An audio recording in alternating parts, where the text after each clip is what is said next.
Well, the answer is very clear. Over hundreds of years, Scotland has very traditional, very intensive links to the European continent, including France. Over hundreds of years, the French and the Scots have fought against England. Just remember Bonnie Prince Charlie, he had to leave, and who was waiting French battleship in front of the Isle of Skye, bringing him back to Paris. So the Scots always had traditional and very intensive links to the EU and the European continent. And I think this is one of the reasons why, having lived in Scotland, coming over for Scotland many times, they are very pro-Europe, pro-European, and they always welcome people from the EU. It's a very different approach to that, what I see sometimes from English people, from England. Scotland, in that case, is also very different. So one could say we have two different nations. We have Scotland on one hand, and we have England on the other hand. And Scotland has a very different approach. And this is why they want to be in the EU, and they don't want to leave. And this is what I hear since weeks, since months.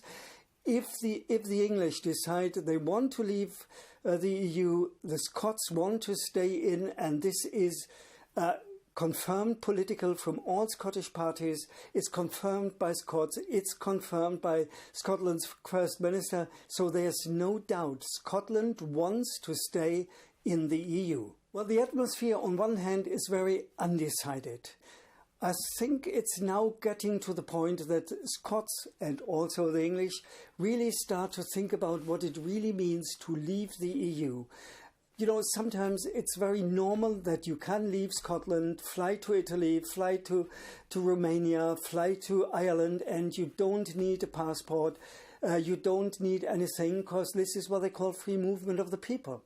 And this is what I realize in Scotland at the moment. It's starting and getting hotter and hotter to the point. And Scots start to realize this is not an election vote where you can say, well, we give them 5 years and then we do another vote.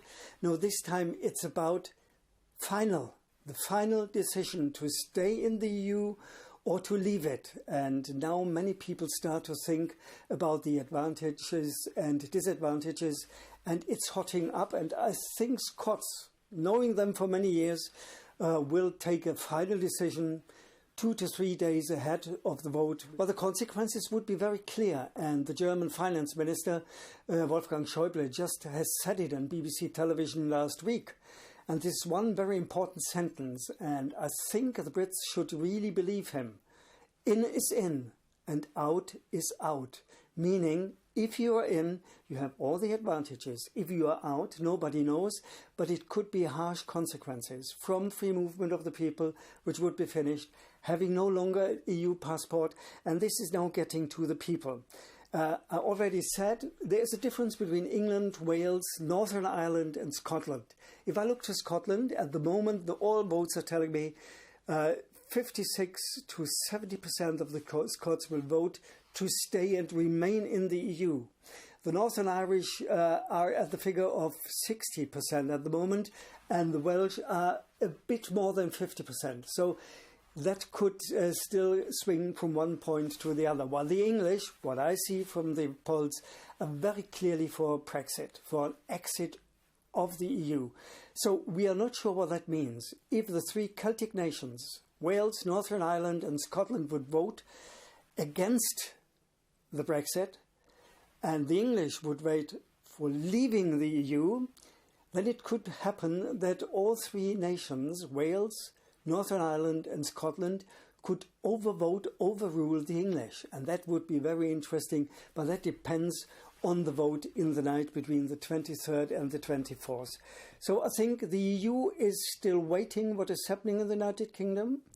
I hear for the first time that some people in Brussels are doing Plan B, meaning what will happen if the UK really leaves. For Scotland, it's very clear. If they are forced to leave the EU with an English vote for leaving, then the First Minister of Scotland has addressed it very clearly. Scotland will go for another independence referendum, and that within a very short time, meaning Scotland would leave the United Kingdom, what I see at the moment, but want to stay in the EU.